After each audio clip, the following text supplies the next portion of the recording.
Selamat pagi sahabat dunia tambang kita, dan kita berjumpa kembali pada kesempatan malam hari ini untuk menjawab pertanyaan dari sahabat dunia tambang kita. Teman-teman mungkin masih ingat dengan video kita yang berjudul Kajian Teknis Menebus Pelanggaran. Link dari video tersebut dapat teman-teman klik di atas ini. Nah, pada video tersebut kita menjelaskan bahwa salah satu alasan kita perlu membuat kajian teknis adalah apabila kita melakukan pelanggaran terhadap ketentuan-ketentuan yang ada di Kepmen 1827 tahun 2018, terutama pada lampiran 2, aspek teknis pertambangan. Kenapa perlu dibuat kajian teknis? Karena kalau kita melakukan pelanggaran, maka akan sangat mungkin terjadi potensi bahaya yang baru. Maka tentu potensi bahaya yang baru membutuhkan pengendalian tambahan.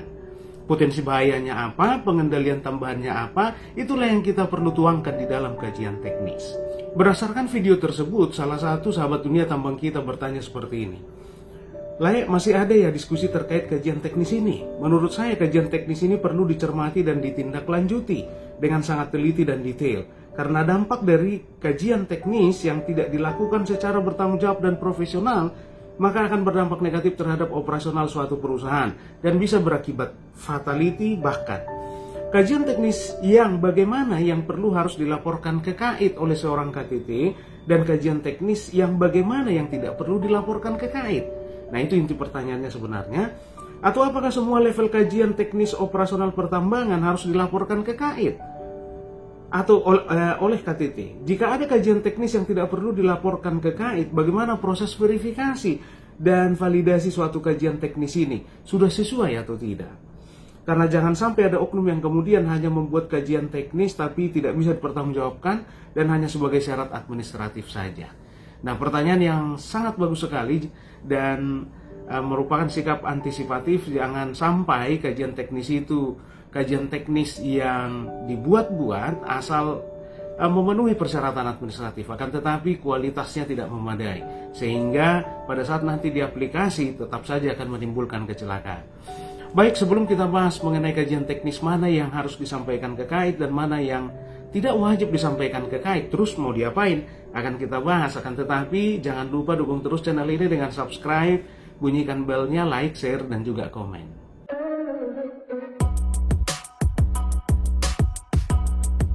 Sahabat dunia tambang kita, kalau kita lihat pertanyaan tadi, kita bisa menyimpulkan ada 3 inti dari pertanyaan itu. Yang pertama, kajian teknis mana yang wajib disampaikan ke KAIT. Yang kedua, kajian teknis mana yang tidak wajib disampaikan. Dan terus mau diapain?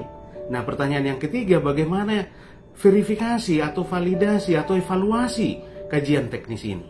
Baik, untuk menjawab 3 pertanyaan tadi, sahabat dunia tambang kita, perlu kita ingatkan bahwa kajian teknis yang kita maksud di sini adalah kajian teknis yang diamanahkan oleh Kepmen SDM nomor 1827 tahun 2018, khususnya di lampiran 2. Perlu kita ingatkan sahabat dunia tambang kita, kalau di video dengan judul Kajian Teknis Menembus Pelanggaran, karena memang melakukan pelanggaran kemudian ditebus dengan membuat kajian teknis. Nah, akan tetapi alasan kedua kita perlu membuat kajian teknis bukan karena melanggar, sahabat dunia tambang kita.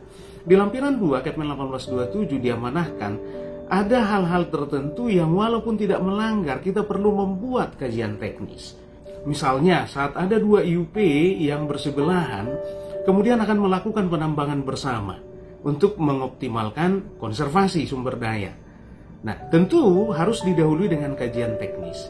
Nah, penambangan bersama bukan pelanggaran. Justru itu untuk meningkatkan pengelolaan konservasi, bahkan juga meningkatkan penerimaan negara. Bukan pelanggaran, tapi tetap harus membuat kajian teknis. Jadi ada beberapa kajian teknis yang memang diamanahkan walaupun tidak melanggar. Akan tetapi kalau melanggar sudah harus pasti membuat kajian teknis, sahabat dunia tambang kita. Nah, kajian teknisnya seperti apa? Yang mana saja, Pak? Nah, sebenarnya sahabat dunia tambang kita, pada tahun 2018, tepatnya bulan Juni 2018, kita sudah membuat surat edaran Kepala Inspektur Tambang yang ditujukan kepada para kepala teknik tambang untuk membuat atau untuk menyiapkan kajian teknis yang diminta. Nah, daftarnya pun sudah kita rekapitulasi berdasarkan lampiran 2, mana yang perlu disampaikan ke KAIT, mana yang tidak perlu disampaikan ke KAIT. Nah, sebenarnya sudah kita kelompokkan sahabat dunia tambang kita, bisa dilihat di screen surat edaran nomor 1819. Jangan khawatir untuk lampirannya. Nah, di akhir video ini kita akan tampilkan lagi nama-nama kajian teknisnya dan mana yang harus disampaikan ke KAIT. Nah, di lampiran surat edaran ini kita sudah membagi sahabat dunia tambang kita mana kajian yang harus disampaikan ke KAIT. Nah, kalau yang tidak disampaikan ke KAIT terus diapain? Nah, kajian teknis yang tidak wajib disampaikan ke KAIT tetap harus dibuat oleh kepala teknik tambang, dan itu akan atau harus bisa ditunjukkan kepada inspektur tambang nanti saat inspektur tambang melakukan inspeksi. Nah, maka terjawab sudah pertanyaan pertama dan yang kedua. Yang mana yang wajib dibuat? Nah, dapat dilihat di screen, dan nanti sekali lagi di akhir video kita akan tayangkan kembali. Jadi sahabat dunia tambang kita bisa melihat mana yang harus disampaikan ke KAIT dan mana yang harus ditunjukkan ke inspektur tambang saat melaksanakan inspeksi di lapangan. Dua-duanya harus dibuat. Nah, kemudian bagaimana proses evaluasinya? Semua kajian teknis sahabat dunia tambang kita, baik itu yang wajib disampaikan ke KAIT maupun yang harus ditunjukkan sewaktu-waktu apabila inspektur tambang melakukan inspeksi di lapangan, semua kajian teknis itu harus dievaluasi oleh inspektur tambang. Maka tentunya tidak mungkin akan lolos kajian teknis yang abal-abal, yang kaleng-kaleng, yang asal mengikuti formalitas. Nah, saya ingat ada salah satu tambang besar, tambang mineral besar, menyampaikan kajian teknis dan hampir 5 kali bolak-balik kajian teknis itu sahabat dunia tambang kita. Karena begitu dievaluasi oleh inspektur tambang masih ada yang kurang, data yang kurang, penjelasan yang kurang dan sebagainya. Jadi jangan khawatir, inspektur tambang akan mengawal kualitas kajian teknis yang dibuat oleh pemegang IUP. Kalau kita lihat di screen di belakang saya sahabat dunia tambang kita, kalau kita lihat kajian teknis yang harus disampaikan ke KAIT itu berjumlah 41.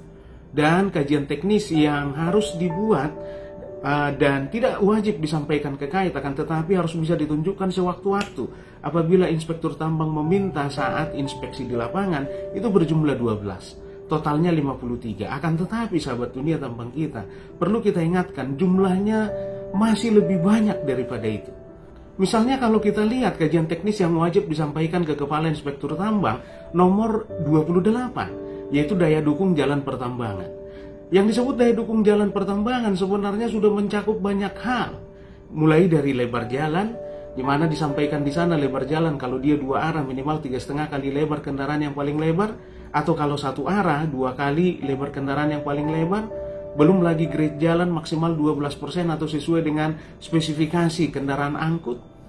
Nah, artinya satu poin yang ada di kajian teknis yang wajib disampaikan ke KAIT itu sudah mencakup banyak poin sebenarnya.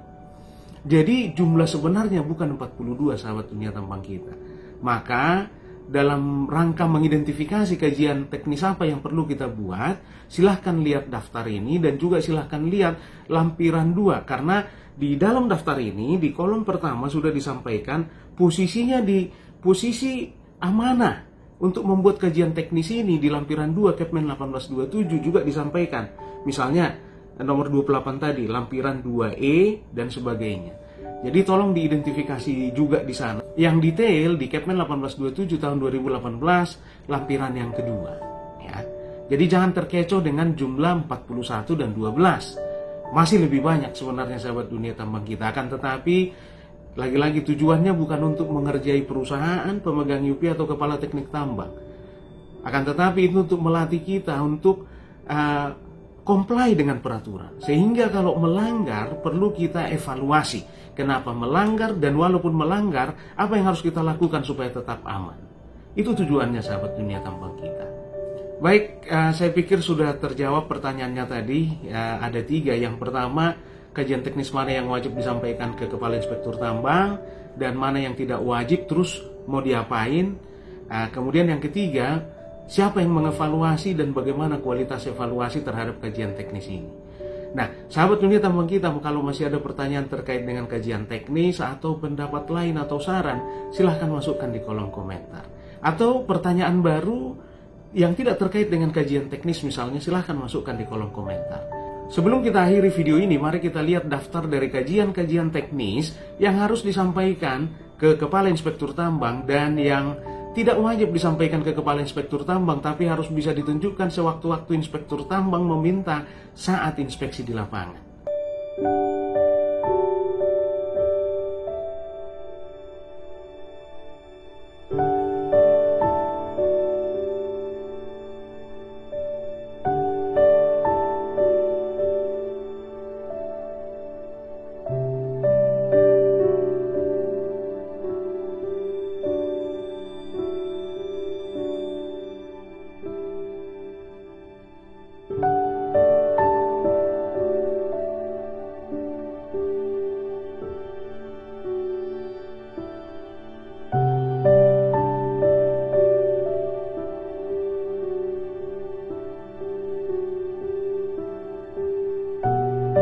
Sampai di sini pertemuan kita, dan tidak bosan-bosannya dunia tambang kita selalu mengingatkan kita semua untuk mendukung program pemerintah dalam rangka mengendalikan penyebaran virus corona dengan berdiam diri di rumah, mengurangi interaksi sosial secara fisik. Dan mari serahkan segala sesuatu kepada Tuhan Yang Maha Kuasa, badai pasti berlalu.